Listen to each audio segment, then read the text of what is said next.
Anya Taylor-Joy opens up about filming difficult scenes in The Northman. The Northman has already been hailed as one of the best movies of the year so far, and now the stars of Robert Eggers' new film have reflected on what it was like to make such an immersive, expansive movie.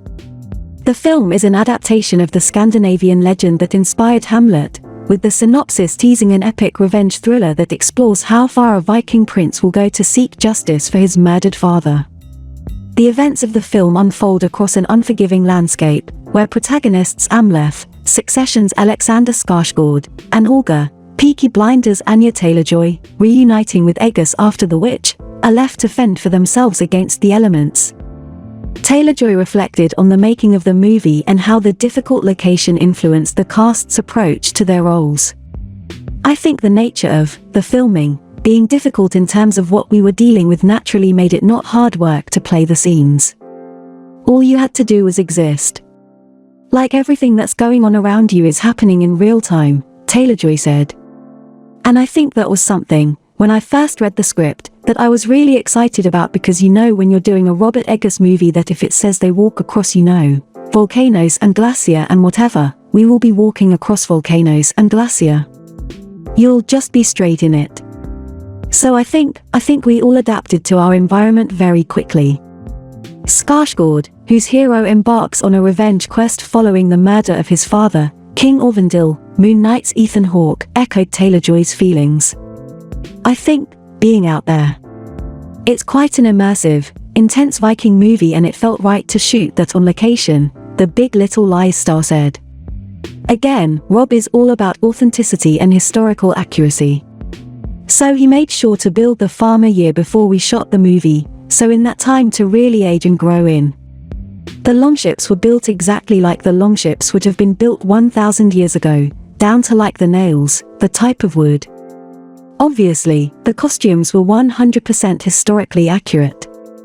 So Rob, together with some of the foremost Viking historians in the world, went through everything and made sure that it would look and feel correct. That is definitely an asset as an actor when you step into those shoes, and you step onto that set that you're on," he continued. "You're literally in a Viking world, and that's very helpful." The Northman is released in UK cinemas on April 15th and in US cinemas on April 22nd.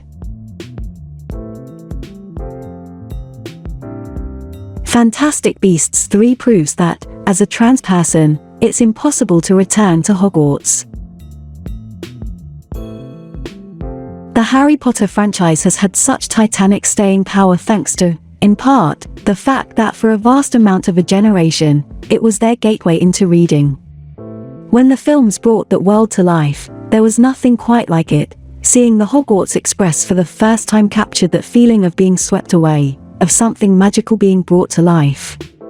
While those memories remain strong, the act of returning to Hogwarts now feels fraught, untangling nostalgia and the inescapable reality of how often the series creator has been tweeting about gender and trans people. This messy tension is at the heart of Fantastic Beasts, The Secrets of Dumbledore, and is impossible to ignore. The franchise has always had a fraught political landscape to navigate, from the troubling tropes that define the goblins of Gringotts, to the ways in which purity is linked to magical power. It's the latter that runs through the veins of Secrets, as Dumbledore's lover-turned-nemesis Grindelwald, Mads Mikkelsen, plans to reshape the wizarding world in a way that reads as a fascistic ethnic cleansing, referring to Muggles as animals and arguing that marriage between Muggles and wizards will weaken magical blood. These politics have existed in the original Harry Potter franchise, it's basically Voldemort's MO. But now, as Fantastic Beasts tries to grapple with the present real-world landscape and the magic that came before it, this world feels less inviting for those who might also feel the most alienated by Rowling's tweets on gender.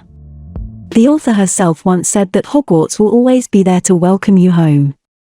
But as the franchise continues to expand, the truth of this becomes even more strained, from the relationship it has with both the writing and tweets of its creator and the wizarding world itself.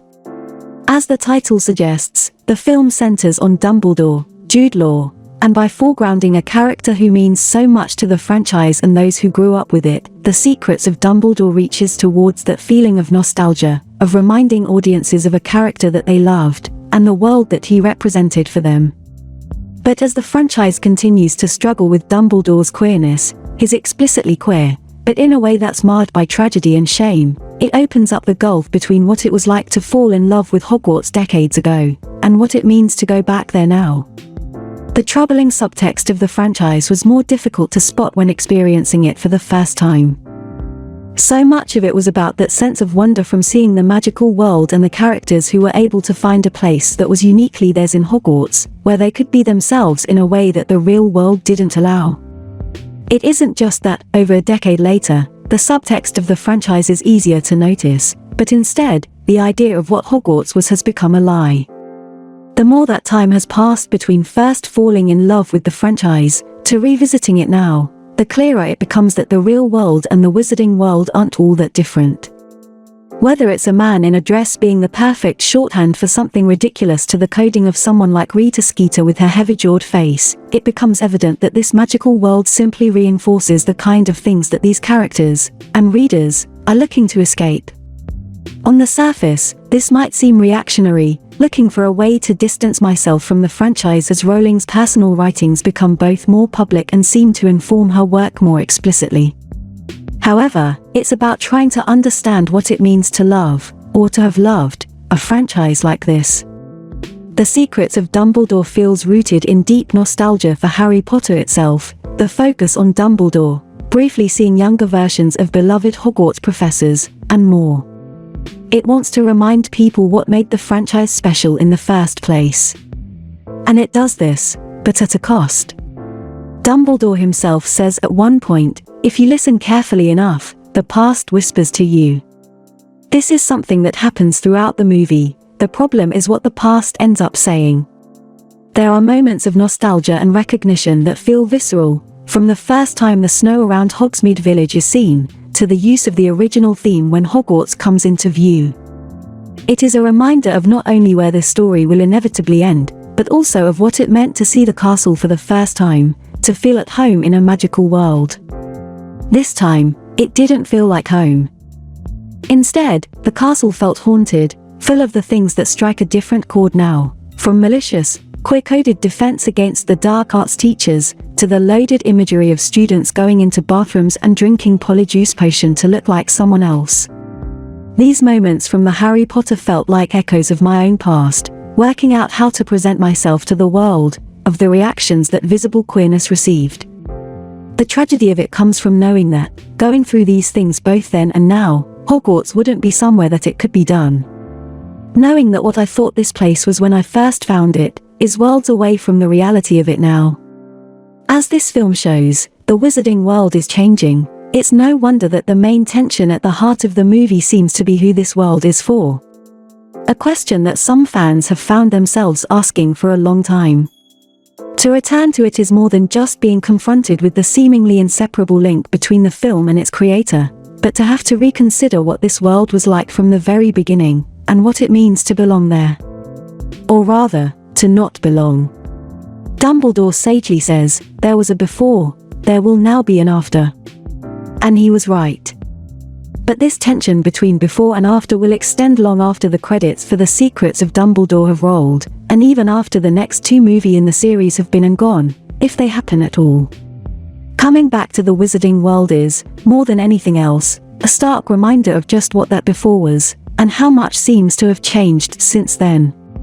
The after impacts not only the politics of the movie, but the feeling of spending time back in this world. The wizarding world is impacted by an after of its own, with the tweets of its creator, and what that means for people like me. We know Fantastic Beasts will end with a victory over fascism and narrow-mindedness, as Harry Potter does, too, but knowing what comes after in the real world, this victory feels hollow. Coming back doesn't feel like a triumph, but instead a reminder that this world isn't for everyone. Hogwarts was always meant to be a home for those who felt like they didn't have one anywhere else. Here, Hogwarts isn't an escape, and something about the way that iconic imagery of the franchise is used feels hollow. By trying so hard to remind people of the power of what came before, all Secret seems to do is foreground the reality of what this world is like now. This is a film that chose to do what is easy, instead of what's right, in a way that makes it harder and harder to both return to, and remember fondly. If anything, the more time spent there reinforces the feeling that, for some, Hogwarts isn't a home anymore, and that maybe, it never was. Fantastic Beasts: The Secrets of Dumbledore is out now in UK cinemas and is released in US cinemas on April 15th. Morbius sets unwanted record at the box office. Morbius has become the new owner of an unwanted box office record. Introducing Jared Leto's living vampire to Sony's Spider-Man universe, Morbius was panned by critics upon its release, putting thoughts of a sequel or any future character expansion into doubt. To compound the situation, Forbes reports that Morbius earned just $10.2 million in its second weekend at the box office, resulting in a 74% drop from its debut weekend total of $39 million. This means that Morbius has now seen the biggest ever box office drop for any big tentpole blockbuster comic book superhero movie release. When you leapfrog the likes of X-Men Origins, Wolverine, Batman v Superman, Dawn of Justice and X-Men: Dark Phoenix, that's a terrible position to be in. To date, Morbius has earned $57 million at the domestic box office and $69.3 million internationally, for a total of $126.4 million worldwide. Meanwhile, Morbius director Daniel Espinosa doesn't seem fazed by the negative response to his work, saying he is proud of what he does. "It's a strange thing to make something that is so public," he noted. "Look, I have a lot of self-hatred, so I have a lot of criticism of my own work. I'm always trying to focus on being better. But I am also proud of what I do. There are parts in all of my movies that I'm really proud of." For Marvel fans who have seen the film, Morbius was packed full of Easter eggs and references to the wider Sony Spider-Man universe.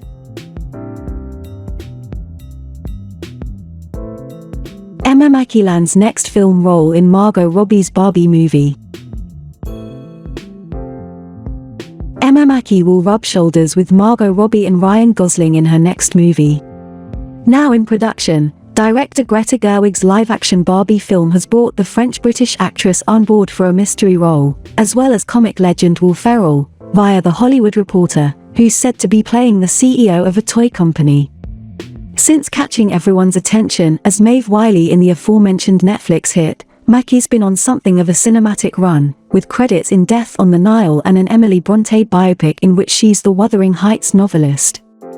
Robbie, star of The Suicide Squad and Once Upon a Time in Hollywood, previously addressed bringing the iconic plastic doll to life, sharing, "It comes with a lot of baggage and a lot of nostalgic connections. But with that come a lot of exciting ways to attack it. People generally hear Barbie and think, I know what that movie is going to be, and then they hear that Greta Gerwig is writing and directing it, and they're like, oh, well, maybe I don't."